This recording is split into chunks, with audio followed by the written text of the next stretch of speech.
For drive-by shootings in the name of racial equity. Here to react is Washington State congressional candidate running to make crime illegal once again, Matt Larkin. Matt, great to have you with us here. I think I'm probably like most people. It doesn't seem to make sense that any politician, let alone one that's supposed to be responsible for making sure that the safety and security of the citizens of a particular city, state, hamlet, you name it, are taken care of and looked after. How on earth does this actually come to fruition? Well, this is what happens when you elect radical left politicians, especially in a state like Washington, where we're seeing violent crime spike through the roof right now. In the Seattle area, we're seeing the highest murder rate in over 26 years. Murders in Washington State are up 46% since last year. But instead of cracking down and being tough on crime, our politicians are now actively trying to go easy on criminals, soften penalties, and that's not what we need right now. It's pouring gasoline on a fire that's already raging. So that's what happens, though, when you have a radical left-leaning government leading us in Washington State. And that's why I'm running, to crack down on this stuff, Kevin. And frankly, my motto, make crime illegal again, is something that resonates with people, especially in my district, because this is a problem that they're seeing creep out of Seattle. This is not just a Seattle problem. This is a Washington State problem. This is becoming a national problem, frankly.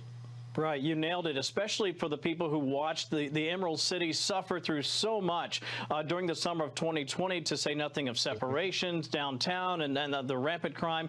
Frankly, just mind-boggling. As a Westerner, I can tell you how much I love the city. Let me share this. This is from Democratic Representative Tara Simmons. She said this in a statement, quote, "I believe in a society that believes in the power of redemption. Murder is murder no matter where the bullet comes from, but locking young people up and throwing away the key is not the answer." Your response to that statement? Well, first of all, she's, I believe, our first convicted felon to ever hold a state representative office in Washington State. So the irony is kind of thick there.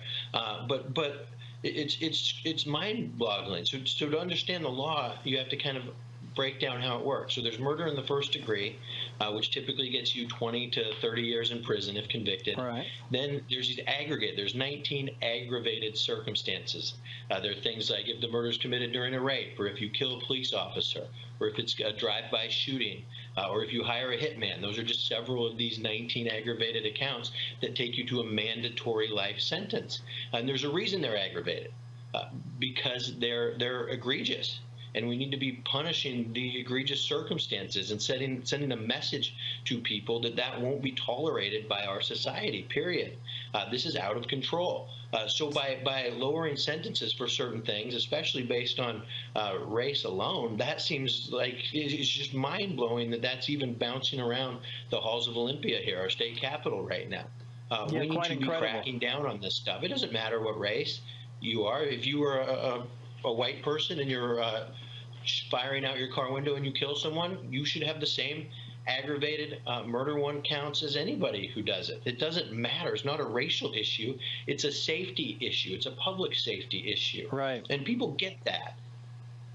Matt Larkin, as always, we appreciate you spending time. Best of luck to you. Todd, over to you. Thank you.